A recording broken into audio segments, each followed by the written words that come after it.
आओ जी।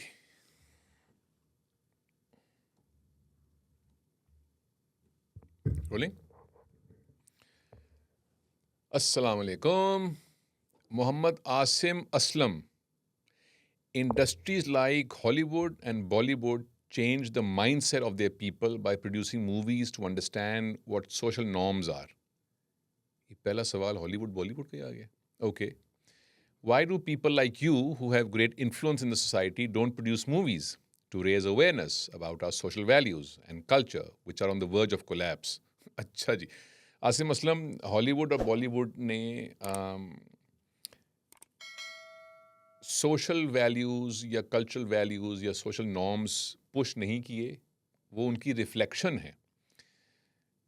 Film industry का काम पूरी दुनिया में ये नहीं होता कि वो सोसाइटी में जो सोशल नॉर्म्स हैं, कल्चरल नॉर्म्स हैं, उनकी नुमाइंदगी करे. ये उसका प्राइमरी काम नहीं है.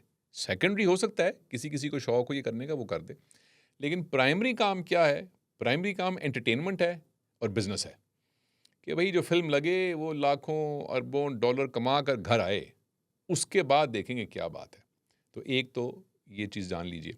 वो एक आध साथी हैं हिंदुस्तान में, आमिर खान टाइप, जो ज़हन साज फ़िल्म बनाते हैं, या विधु विनोद चोपड़ा एक साहब हैं, वो अच्छी फ़िल्में बनाते हैं कभी-कभी. लेकिन बाकी जो ये बाकी जितने भी कार्टून्स हैं बहुत बड़े-बड़े, ये ग्लैमरस फ़िल्म्स करते हैं, एंटरटेनमेंट करते हैं, पॉपुलर फ़िल्म्स करते हैं. इनका कोई ताल्लुक नहीं है सोसाइटी की बेहतरी के लिए. अगर आपने एनिमल फ़िल्म, मैंने तो नहीं देखी, सिर्फ सुना ही है, बड़ी पॉपुलर हुई है इंडिया में. मुझे ख़तरा है कि वो कुछ सोशल नॉर्म्स की बेहतरी की बात उसमें नहीं थी. मैं अब क्यों नहीं करता मूवीज़ पाकिस्तान में? मैं क्या, बेशुमार लोग नहीं करते. उसकी वजह ये है कि पाकिस्तान में मूवीज़ नहीं होती. पाकिस्तान की मूवी इंडस्ट्री नहीं है. ये ऐसे ही है कि जैसे अब मैं रेगिस्तान में जाकर तो कोई नर्सरी खोल लूँ बूटों की, वहाँ पे नहीं चलेंगी, बूटे नहीं चलेंगे. कोई एक आध उग जाएगा, बाकी नहीं उगेगा. आप देखिए पिछले 30-35 साल में, आज से 8-10 साल पहले रिवाइवल ऑफ सिनेमा की एक वेव चली थी, वो भी बैठ गई. हमारी बमुश्किल साल भर की 25-30 फिल्में होंगी, और उन सब 30-35 फिल्मों का जो टोटल रेवेन्यू है, टोटल, वो भी बस कुछ इतना सा ही होगा. सो हमारे यहाँ पे इंडस्ट्री है ही नहीं, तो मैं क्यों उसमें अपना वक्त और पैसा बर्बाद करूँगा. एक चीज़ तो ये, आपने कहा कि अवेयरनेस रेज़ करनी चाहिए फ़िल्मों के थ्रू और ड्रामों के थ्रू, कि कल्चर जो है वो it's on the verge of collapse. तो हुज़ूर मोहतरम, अगर हमारा जो कल्चर है, इसको कोई फ़िल्म चाहिए बचाने के लिए, तो फिर इसको जाने ही दें.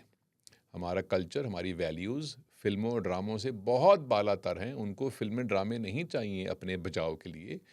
वो हम लोग और किताबें और हमारे मोहब्बती और हमारी सकाफ़त और तारीख़ और लोग और उस्ताद और तालीमी इदारे बहुत सारे अच्छे लोग, हमारे पाकिस्तान के वालिदैन, ये सब काफ़ी हैं बचाने के लिए. हमें कोई फ़िल्मों की या ड्रामों की ज़रूरत नहीं है. किसी को शौक़ हो, 100 बिस्मिल्लाह बनाए. जैसे इंडिया में आमिर खान ने 3 इडियट्स की थी, एजुकेशन के ऊपर एक उसने बात की थी, या तारे ज़मीन पे तो एक इशू था, तो बनाएं. मुझे शौक़ नहीं है ये करने का, सच्ची बात है. Sibtain Abbas Suhrani, why Pakistan's level of moral values has slipped so down, why are we so corrupt. Sibtain Abbas Suhrani, ज़रा सा मैं सख्ती और दुरुस्ती से जवाब दूंगा इसका. When you say why are we so corrupt, who am I corrupt? I'm not corrupt. यहाँ पे लड़का बैठा है जो रिकॉर्डिंग कर रहा है, ये टीम है, they're not corrupt. My family is not corrupt. I'm sure you are not corrupt. People who are watching this, most of them, if not almost all of them, are not corrupt. Their families are not corrupt. Their families' friends are probably not corrupt. And millions and millions and millions of people are not corrupt. Then who is corrupt? Some people, sure, some people are corrupt. तो ये आपने एक जुमले में we कैसे लिख दिया भाई? Why are we so corrupt? या तो आप करप्ट हैं, आप तो नहीं हैं, मैं भी नहीं हूँ. अब ये ज़रा सा और अंदर आ जाइए, ज़रा सा इसको टेंजिबल करते हैं, एविडेंस बेस करते हैं. मैं सिर्फ एक मिसाल दूंगा आपको, अगर आप कहें तो 20 और भी दे सकता हूँ. एक सुन लीजिए. हमारे एक मुशफ़िक़ बुज़ुर्ग भी हैं, उनसे दोस्ती का दावा तो मेरा नहीं है, लेकिन उनसे मोहब्बत और न्याज़मंदी का मेरा दावा उनके साथ ज़रूर है। उनका नाम है डॉक्टर अमजद साकिब। उन्होंने को 20 बरस पहले 50,000 रुपए से एक इदारा शुरू किया था, माइक्रो फाइनेंस का। और शौक़ ये था कि भी देखो, जो गरीब आदमी है ना, इससे तो कोई कर्ज़ देता ही नहीं है बैंक, तो क्यों ना इसको हम बैंक की तरह कर्ज़ दें बग़ैर सूद के, ये कुछ कारोबार करे, कोई छाबड़ी, कोई दुकान, कोई, और फिर ये किस्तों में कर्ज़ वापस कर दे और फिर हम वो कर्ज़ किसी और को दे दें। उन्होंने अब तक, ये नंबर 19-20 होगा, चेक कर लीजिएगा, 10 अरब रुपए के कर्ज़ जो हैं पिछले 20 साल में 50 लाख लोगों तक पहुंचाए हैं। अख़ुवत फाउंडेशन नाम है इस इदारे का। अख़ुवत फाउंडेशन, नेट पे सर्च करें। अब उनकी यूनिवर्सिटी भी है, एक से ज़्यादा, मुझे मालूम है, मैं बोर्ड पे हूँ उनके। 50 लाख लोगों ने वो लोन लिए हैं बग़ैर किसी कोलैटरल के, बग़ैर किसी गारंटी के। और आपको मालूम है उन 50 लाख लोगों ने, जिन्होंने 10 अरब रुपए लोन लिए हैं, वापस कितने फ़ीसद ने किए हैं? 99.99% ने वो पैसे वापस किए। अब आप मुझे बताएं कि when you say we are corrupt, who is corrupt? I have given you an evidence of 5 million people, this probably more, ये 1-2 साल पहले के नंबर्स हैं। तो जो शौकत खाना में लोग काम करते हैं, जो इंडस हॉस्पिटल में लोग काम करते हैं, जो SIUT में लोग काम करते हैं, जो LRBT में लोग काम करते हैं, जो शालीमार हॉस्पिटल में लोग काम करते हैं, ये करप्ट है। अरे ये कैसी बात कर दी आपने? तो ये तो सिर्फ मैं आपको सेहत के कुछ इदारे बता रहा हूँ, आपको हज़ारों लाखों जगह मिलेंगी यहाँ पे जहाँ पे लोग करप्ट नहीं हैं। तो इसलिए ज़रूर करप्शन भी है, इंटेलेक्चुअल करप्शन भी एक चीज़ है, पॉलिटिकल करप्शन भी है, वो सब कुछ है, लेकिन ज़रा 25 करोड़ को ऐसे ना पेंट करें एक पेंट ब्रश से। बहुत बहुत अच्छे लोग हैं। हमारा काम इसमें क्या है? हमारा काम ये है कि हमने किसके हाथ मजबूत करने हैं। वो भाई जो अच्छे लोग हैं, डॉक्टर अमजद साकिब जैसे, उनके हाथ मजबूत करेंगे ना, तो आप करप्ट ना हो, and we are good. Taqdees Javed, क्या खूबसूरत नाम है तकदीस आपका। Please shed some light on the war between words and actions. Between words and actions, war. छठी ईस्वी क़ब्ल मसीह में एक चाइनीज़ फ़लसफ़ी और एक दानिशमंद, एक दाना आदमी था। अंग्रेज़ी में उसको लाओ त्ज़ू कहते हैं और चाइनीज़ में लाओ ज़ी कहते हैं। उसकी दिलचस्प बात है इस बारे में। उसने ये कहा था, be careful of what you think, thoughts become words, words become actions, actions become habits, habits become your character, and character becomes your destiny. तो लफ्ज़ों और एक्शन का ये ताल्लुक़ है, लेकिन उससे पीछे के ख़याल क्या आया उसका भी ध्यान करें, वो लफ्ज़ों में ढल जाएगा। इनका भी ध्यान करें क्योंकि इनके पीछे एक्शंस हो जाएंगे। अगर आपने गुस्से में भी किसी से कहा कि मैं ऐसे कर दूंगा, मैं तो ये छोड़ूंगा नहीं, अरे ये ना हो कि वो एक्शन में ढल जाए। और अगर एक्शंस बहुत दफ़ा हुए तो आदत बन जाएगी, किरदार बन जाएगा, वो खसलत बन जाएगी, सरिश्त बन जाएगी आपकी वो, और वो चीज़ आपकी तकदीर बन जाएगी।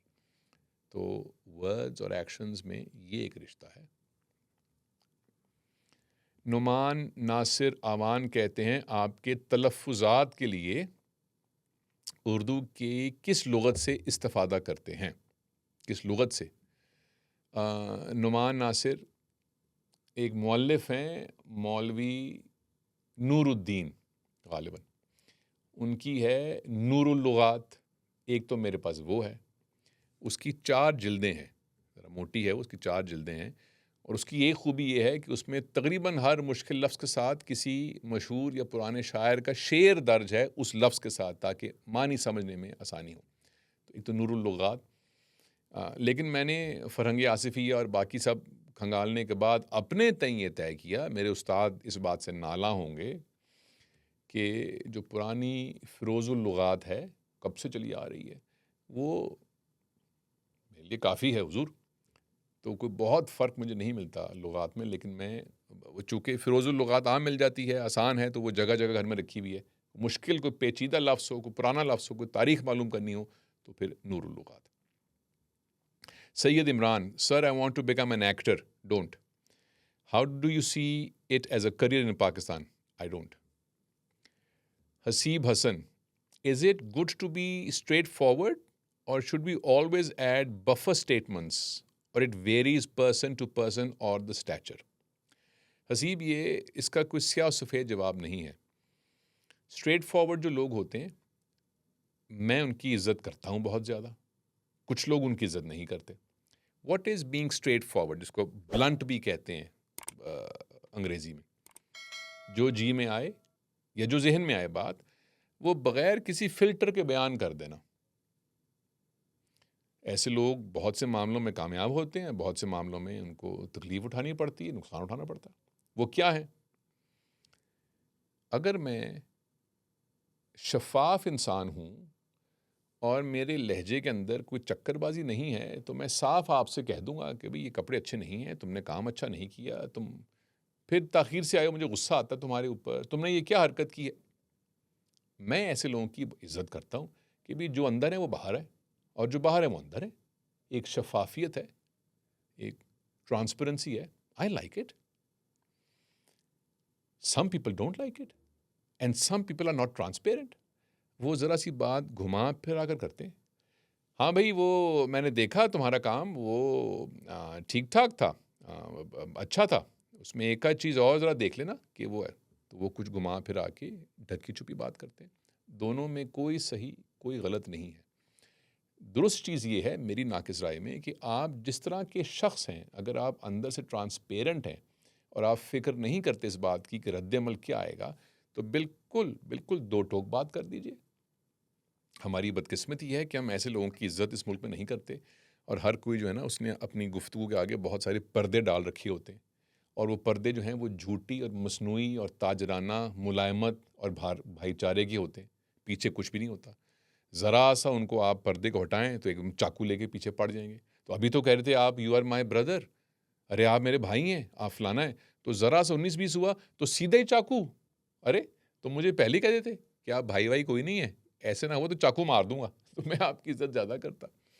तो बफ़र करने की या ना करने की ज़रूरत है कि नहीं, आपकी शख़्सियत पे डिपेंड करता है। मैं अपने जो करीबी लोग हैं मेरे, उनसे दो टोक बात करता हूँ। बिल्कुल किसी मामले के ऊपर इख्तलाफ है, इत्तेफ़ाक है, तारीफ़ है, तनक़ीद है, जल्दी पहुँच जाता हूँ उस बात पे।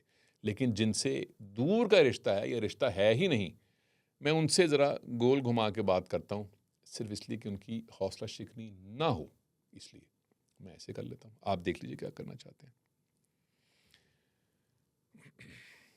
सुंदस नसीम कहती हैं, how to open doors. How to open doors, Sundas? How to get out of a situation that's as daunting and impenetrable as Daedalus's labyrinth. I could never pronounce this word, Daedalus. At least it appears to be as daunting and impenetrable as Daedalus's labyrinth. Daedalus कौन था? यूनानी तारीख में एक साहब थे। ये उनके वालिद बुजुर्गवार थे इकरस के, I think it's pronounce Icarus, जिनके बारे में ये कहानी मशहूर है या ये फोक मशहूर है कि गोंद से उन्होंने पर चिपका के तो उड़ना शुरू किया, पहला इंसान जिसने उड़ना शुरू किया। और बाप ने, डेडलस ने कहा कि सूरज के पास मत जाना, वरना वो जो गर्मी हरारत से गोंद पिघल जाएगी। तो बात नहीं मानी उसने अपने बाप की, लेकिन ये भी कहा था डेडलस ने उसमें कि बहुत ज़मीन के साथ साथ भी ना उड़ना, क्योंकि नीचे समंदर है, तो समुंदर की जो हवा है उसमें नमी होती है, उससे भी वो मोम पिघल जाएगी। तो पूरी कहानी कुछ ऐसे। और दोनों बाप बेटा जो होते हैं वो असल में कैद होते हैं एक बहुत से टावर के ऊपर जहाँ वो ये पर बनाते हैं। तो इकरस वो था, ये उसका बाप।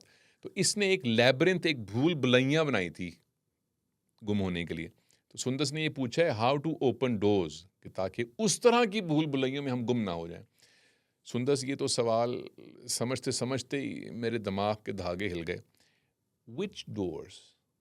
I don't know what you mean by how to open doors. So send me this question again and I'll try and add it again and include it. Tell me which doors exactly and I'll see if I can answer them. अच्छा जी, परवेज़ इकबाल लाख, अगर मैंने लाख का LAK है, लाख है कि luck है, परवेज़ साहब, सवाल आपका क्या है? I have listened to your last 2 vlogs. Your opinions are very much appreciated. As far as I can see, you are very interested in poetry. I'm interested in poetry. I love poetry. Can you elaborate these famous lines?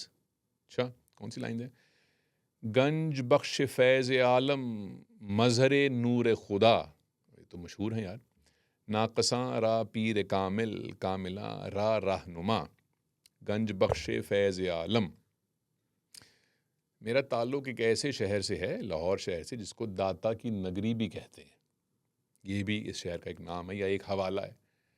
और इसका पस मंज़र ये है कि मेरी उम्र जब 5-6 बरस होगी, याद नहीं मुझे, बहुत अरसा हो गया, तो मुझे मेरी वालिदा पहली दफ़ा एक बुज़ुर्ग के पास लेकर गईं। उनका नाम था अली हजवेरी। तब तो मुझे इल्म ही नहीं था, तो मुझे बाद में पता लगा कि वो सैयद अली हजवेरी दाता गंज बख्श रहमतुल्लाह अलैह का मज़ार था वो, और वहाँ पे लोग बहुत से थे। ये बात है लेट 70s की, अर्ली 80s की। तो मुझे वो मेमोरी आज तक याद है, और हमने वहाँ पे दुआ की। उसके बाद भी मैं कई दफ़ा गया, और अब भी वहाँ पे कहीं जाएं लाहौर शहर में तो हर वक्त वहाँ पे सबीलें और देगें गरीबों में खाना बट रहा होता है, और लोग बहुत दूर दूर से आते हैं। ये जो शेर आपने पढ़ा, ये गालिबन मंसूब है हज़रत मोइनुद्दीन चिश्ती अजमेरी कि उन्होंने ये दाता साहब के लिए रहमतुल्लाह अलैह के लिए उनकी शान में लिखा था। मुझे 100% यकीन नहीं है, लेकिन मेरे ख़्याल में स्कॉलर्स भी थोड़ा डाउट करते हैं कि लिखा किसने था, लेकिन मोइनुद्दीन चिश्ती अजमेरी साहब ने शायद ये लिखा था दाता साहब के लिए। मतलब इसका क्या है मैं बता देता हूँ आपको। गंज बख्श फैज़ आलम, फैज़ बांटने वाला, पूरी दुनिया को ख़जाने बांटने वाला, इल्म और रोशनी बांटने वाला, पूरी दुनिया को, पूरी कायनात को फैज़ पहुँचाने वाला। मजहर नूर खुदा, मजहर कहते हैं इमेज को, कि इस चीज़ का मजहर है ये शख्स, ये तो खुदा का जो नूर है वो इसमें दिखता है या झलकता है, और खुदा के नूर की जलवागरी है इस शख्स में। ये है पहला मिसरा। नाकसा रा पीर कामिल, नाकिस जो लोग हैं उनके लिए ये जो हस्ती है, ये सिर्फ पीर नहीं है, कामिल पीर है, मुकम्मल पीर है नाकिस लोगों के लिए। और कामिला रा रहनुमा, और जो लोग कामिल हैं यानी मुकम्मल हैं अपनी तरफ से, उनके लिए भी ये रहनुमाई की शख्सियत है। ये है इस शेर का मतलब। बिस्मा अजीज़ कहती हैं, how to be courageous enough to say no to your dear ones. Bisma, ये तो काम मुश्किल तो है, लेकिन जब कुछ दफ़ा कुछ मर्तबा करेंगे तो आसान हो जाएगा। वो गालिब का है ना कि मुश्किलें मुझ पर पड़ी इतनी कि आसान हो गई। तो पहली 2-3 तो मुश्किल होंगी, फिर आसान हो जाएंगी। अपने डियर वंस को नो कैसे कहते हैं? सबसे पहले तो ये जान लें कि नो कहने से मुराद क्या है। What is it? When you say I will say no to someone, what does that mean? No जो कहना है वो बहुत से मामलों में एक बाउंड्री खींचना है। आप एक हद मुकर्रर कर देते हैं किसी चीज़ की कि इससे आगे मत आना। ये कोई झगड़े की बात नहीं है। मिसाल के तौर पे मुझे कोई दोस्त कहे कि यार कल खाना खाएंगे रात को, मैं कहूँगा 100 बिस्मिल्लाह। वो कहे रात 10 बजे आ जाओ, तो मैंने एक हद खींची हुई है कि मैं रात को लेट कहीं नहीं जाता और खाना लेट नहीं खाता, तो मैं उसको इनकार कर दूंगा। वो क्या करे कि मैं ये मान जाऊंगा, वो कुछ भी कर ले मैं नहीं मानूंगा। मैं अपने इस बाउंड्री के ऊपर बिल्कुल मुहकम हूँ, साबित कदम हूँ। वो भी समझ जाएगा इस बात को। अगर वो बुरा माने 1 दफ़ा 2 दफ़ा तो बुरा मान ले, मुझे कोई इतराज़ नहीं। मैं अपनी जो बाउंड्री है वो चेंज नहीं करूँगा।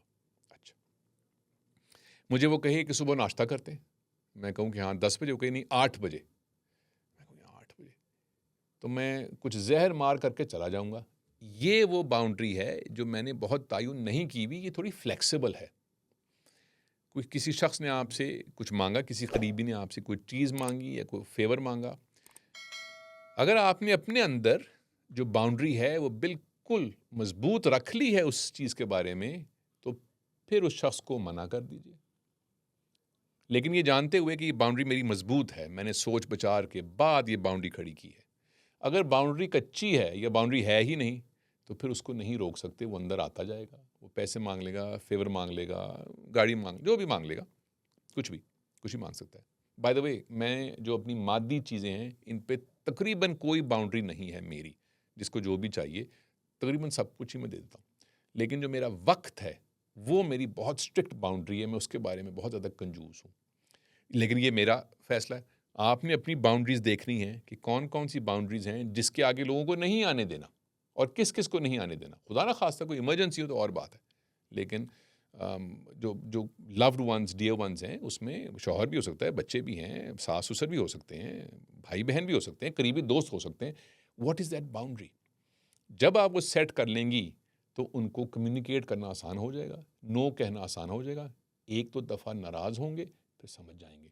मैं ऐसी बहुत सी ख़वातीन को जानता हूँ जिनकी डिसिप्लिन के हवाले से, बच्चों की परवरिश के हवाले से, रूटीन के हवाले से बहुत स्ट्रिक्ट बाउंड्रीज़ हैं, और कोई कुछ भी कहे ये बाउंड्री क्रॉस नहीं करते। बच्चों का ये वक्त है सोने का या उठने का या जो भी। और कुछ बाउंड्रीज़ ग्रे रहती हैं, तो ये तय कर लीजिए और उन तक कम्युनिकेट कर दीजिए। काम ज़रा सा मुश्किल है, पर फ़ायदा बहुत होगा आपको। अच्छा जी, एक दो सवाल और ऐसे हैं कि जो कुछ लुत्फ़ नहीं है उनका।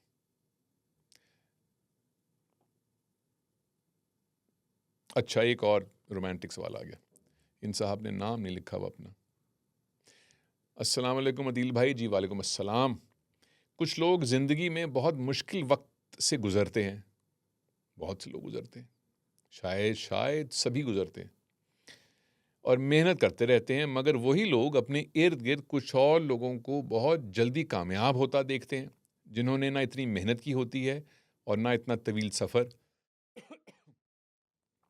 तो ऐसे में सख्त मेहनत करने वाला शख्स मायूस होने लगता है। उसकी मायूसी का क्या इलाज है? वो क्या है जुमला? रूज़वेल्ट का या किसी अमरीकी सदर का? Comparison is a thief of joy. मुआजना जब आप करते हैं तो आपका जो लुत्फ़ है ये चोरी कर लेता है मुआजना, किसी से मुआजना किया। तो 2-3 हिस्से हैं आपके सवाल के। कुछ लोग मेहनत करते रहते हैं। मेहनत ऐसी चीज़ नहीं है जो सिर्फ़ इसलिए की जाए कि कुछ हासिल हो जाएगा। करनी ही चाहिए मेहनत, खूबसूरत चीज़ है, नोबल चीज़ है, ऑनरेबल चीज़ है, इज़्ज़तदार चीज़ है मेहनत करना, वो करनी चाहिए। उसके बदले में कुछ हासिल हो, 100 बिस्मिल्लाह, ज़रूर हासिल करें। लेकिन सिर्फ़ इसलिए मेहनत नहीं करनी कि वो मिल जाएगा, और जैसे ही मिल जाए बस अब बैठ जाओ। थे तो आबा वो तुम्हारे ही, मगर तुम क्या हो, हाथ पे हाथ धरे मुंतज़िर फ़रदा हो, कि बस हाथ पे हाथ रख लिए। क्यों? 4 प्लॉट निकले कुरानंदाज़ी में, या एक लॉटरी निकल आई, या बीवी बहुत सा जहेज़ लेके आ गई, तो अब क्या कोई काम नहीं करेंगे क्या? वो काम तो करेंगे, क्योंकि काम जो है it is an honourable thing, एक इबादत है काम करना। तो ये तो इसको अलहदा कर दें नताइज से। अब आ जाइए कि वो लोग जो बहुत मेहनत करते हैं, करनी चाहिए। कुछ और लोगों को देखते हैं आस-पास जिन्होंने कम मेहनत की है, लेकिन उनको कुछ ज़्यादा उसका नतीजा ज़्यादा मिल गया है। हुज़ूर गुज़ारिश ये है कि हम आप, ये कोई शख्स कौन है कि किसी को क्या मिला है इस पे कमेंट करें। हम आप कौन हैं? हम आप तो कुछ भी नहीं है। हमारा क्या काम है? हमारा काम ये है, हाँ, ये ज़रूर है कि उन लोगों को देखें कि उनकी जो मेहनत करने का तरीका है वो फ़र्क है। क्या वो कम मेहनत में ज़्यादा चीज़ हासिल करते हैं? तो क्या आप मेहनत बेवकूफ़ाना तो नहीं कर ले? जिसको कहते हैं वर्क स्मार्टर नॉट हार्डर, कि जब कोई काम जो है वो आधे घंटे में हो सकता है, तो ऐसा तो नहीं कि मैं अपनी काहली से या बेवकूफ़ी से या तंग नज़री से ये छोटा काम ज़्यादा वक्त में कर, ये ऐसा तो नहीं। तो उनसे ये सीख लें। ये ना सीखें कि इसने ये किया उसको ये मिल गया। अरे भाई, देने वाला ऊपर वाला जो है वो देता है, उसकी मर्ज़ी, जिसको मर्ज़ी वो दे दे। हमारा काम ये है कि हम दुरुस्त रास्ते पर रहें, दाएँ-बाएँ ना हों। हाँ, अगर आप मायूस हो जाते हैं उसको देख के, उसको देख के, उसको देख के, उसको देख के, इसका दुनिया में कोई इलाज नहीं है, क्योंकि ये कम अक्ली है। हमारा काम ये है कि हमारा मुकाबला किससे है, पहले ये जान लीजिए। हमारा मुकाबला उससे नहीं है, उससे नहीं है, उससे नहीं है। हम सीख तो सकते हैं सबसे, हाँ ज़रूर सीखिए, जिससे जो इल्म मिलता है वो ले लीजिए, ताकि हमारा मुकाबला सिर्फ और सिर्फ एक शख्स से है। किससे? जो हम गुज़िश्ता कल थे, उससे है मुकाबला हमारा। आज हम उस शख्स से क्या एक कदम आगे हैं?